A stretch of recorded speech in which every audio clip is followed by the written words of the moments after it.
Hi there everybody, it's Ashley with you for Ink to Paper Saturday Showcase this week, and it's all about Garden Party. I'm going to be showing a little bit how you can customize and personalize projects using Garden Party's letters, the individual letters in the stamp set in this video. So I'm not going to be using a lot of the pennant banner or anything like that, just the letters, and showing you how you can stamp them closely together to customize that sentiment, to personalize it exactly to what you want to say. And what better way to do that and show you care than to hand stamp someone's name personally on a particular card.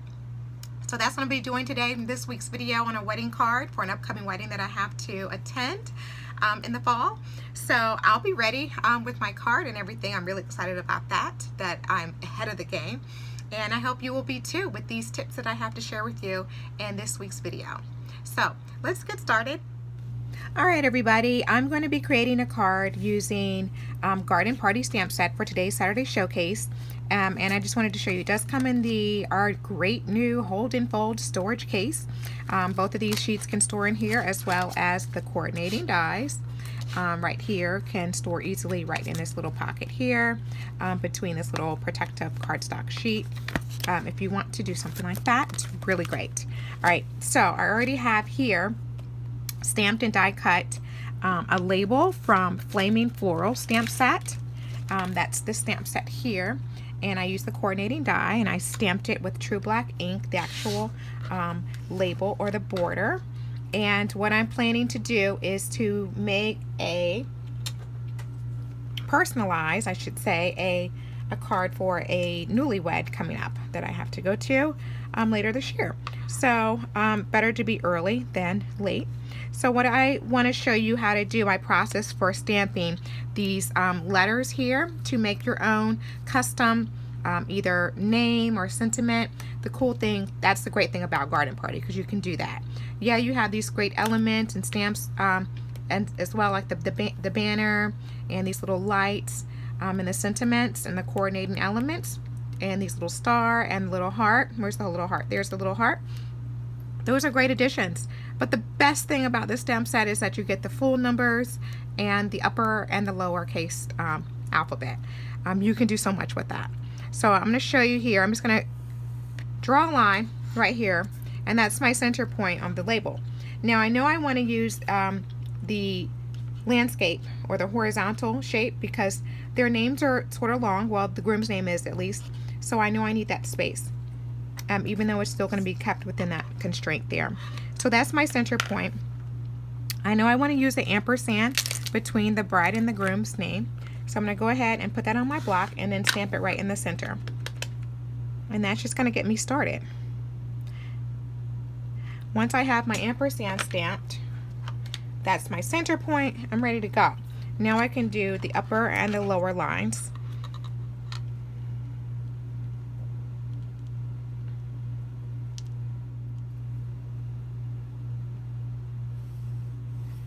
So that's my upper line there. That's the top of my lower line, and then I'm going to come down and do the other part where I'll actually stamp. Should be about here. Okay, so I'm going to go ahead and I'm going to start with the bride's name. Okay, and I'm not going to go all the way to the end because she has a shorter of a name, but the cool thing about it is you can always kind of adjust the spacing between the letters when you are stamping your own. And another cool thing I want to say about this is you can choose to use the upper or the lower or the mix of the both. I'm choosing to use the lower case because it'll fit a little bit easier for me.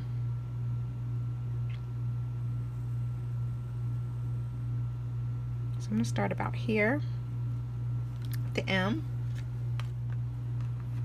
The next letter is going to be an A. And again, that width, that distance between each letter, you can have complete control over. I can come a little bit further out, or I can come closer in.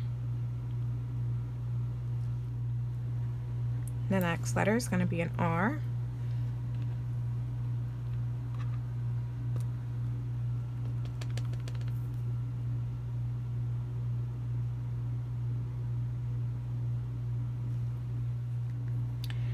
And the next letter is a C.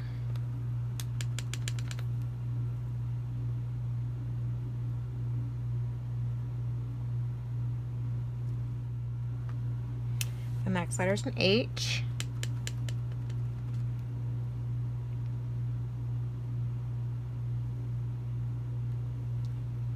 And the last letter is an E. Let's see if I can find my E. Here it is.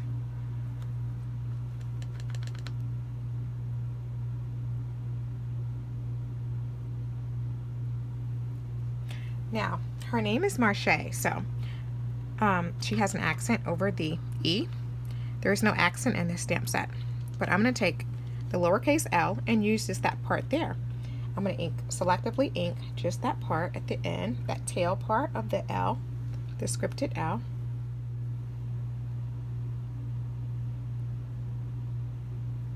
And there's the accent. So I've customized her name completely. I'm sure she will be very excited about that. All right, now I'm going to start with the groom's name. It's another M. They're M&Ms. Next letter is an I. Now his name is a little bit longer, but again, I can control this with the spacing between each letter. Next letter is a C.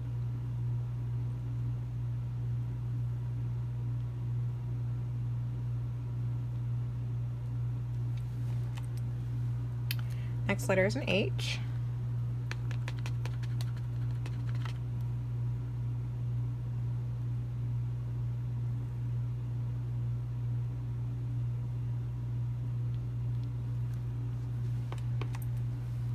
Next letter is an A.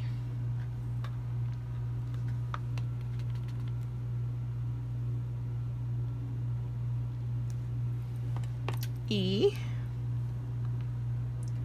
And I'm saying this aloud because how easily we can misspell somebody's name going letter by letter, and there's no backspace. So I highly recommend writing this down while you're stamping. Basically do a check mark each letter you go, so you don't have to start over.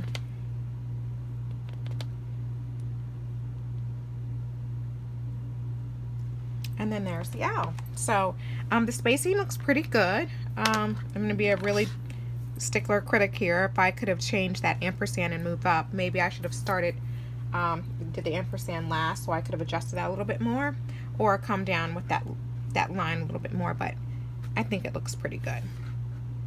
All right, so that is how you can stamp with the letters from Garden Party. Really cool way to customize your own card specifically for a specific person. So it's great for weddings and baby showers and of course birthdays and things like that.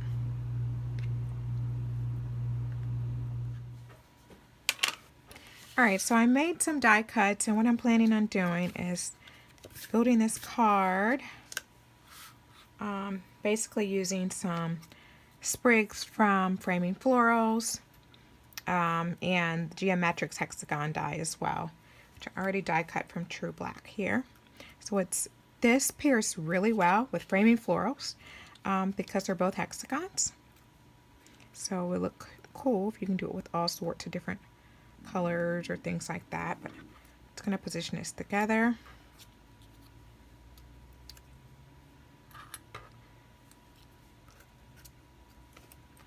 See what I can come up with. I'm going to try to mirror the same thing that I do, so it'll kind of look the same.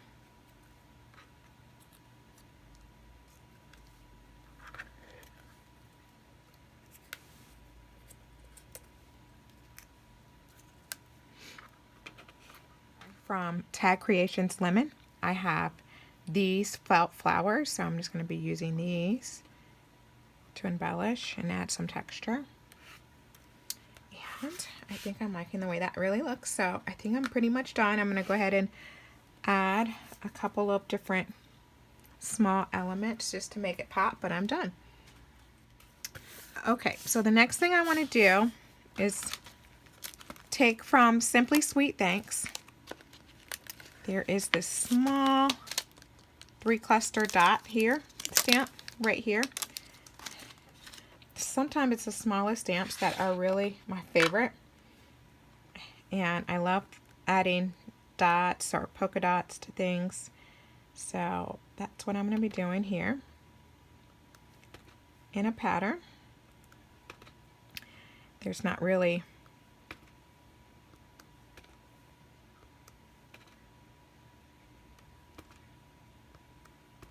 a uniform pattern, but nonetheless still a pattern.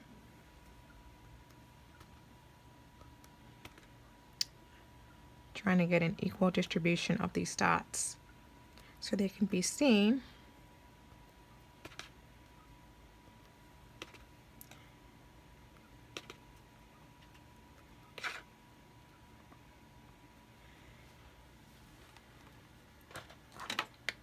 All over.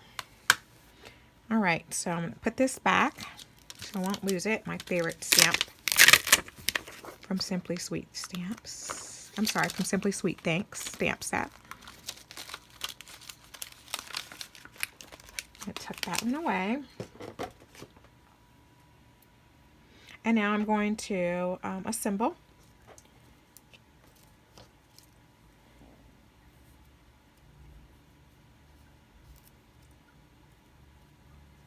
So with these intricate dies, I like to take my finger over the die cut, my fingernail, and to get any of the excess off. I'm going to take a little bit of precision glue here and apply it to my Geometrix hexagon frame. And for this card here, I just want something elegant, kind of timeless.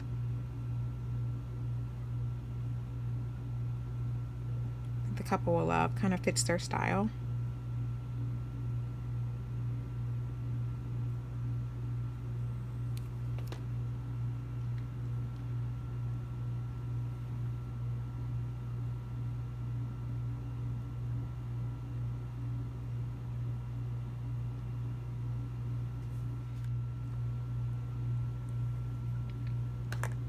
Next, I'm going to take some foam adhesive. This is just a piece I already have of adhesive, double-sided foam.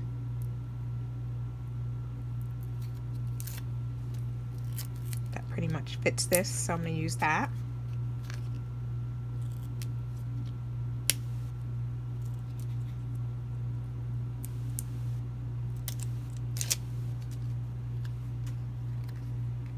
And raise this part up. Give it a little bit of elevation. And now I'm ready to add my sprigs in my spray. I'm going to use some foam adhesive a little bit on here. And I'm going to mirror everything on the other side, so I'm going to do it again so I can remember what I've done. A couple of foam adhesives. And I just really like the way this is coming together. I'm thinking I could have added some. So I did this one this way, so I'm going to mirror it. So I'm going to come back and do it this way. But I'm thinking I could have done some green little dots in here a little bit. And now I can add my little flowers, felt flowers. I think this just adds just the perfect touch because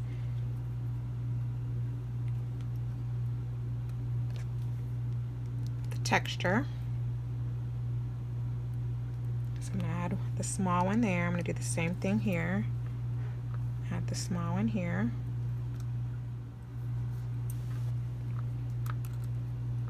So now that I have that in place, I'm going to go ahead and let everything set. And while I do that, I'm going to take out my Simply Sweet Thanks favorite stamp again, that little cluster. I am going to stamp this one in a little bit of green. I think that color will just give a nice great balance of everything and balance it out.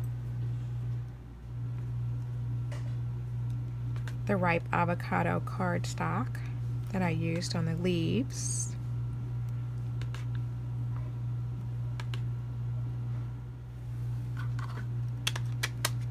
Last thing I want to do is embellish my floral centers with some embellishments. Okay.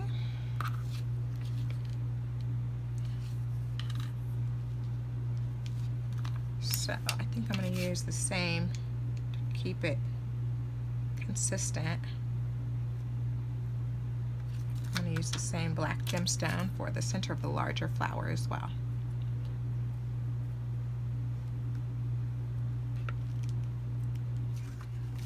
Alright, so this is my card for Garden Party. I used the following things, and I mainly just wanted to highlight how you can customize a sentiment like that for Garden Party. Alright, so that video was fun.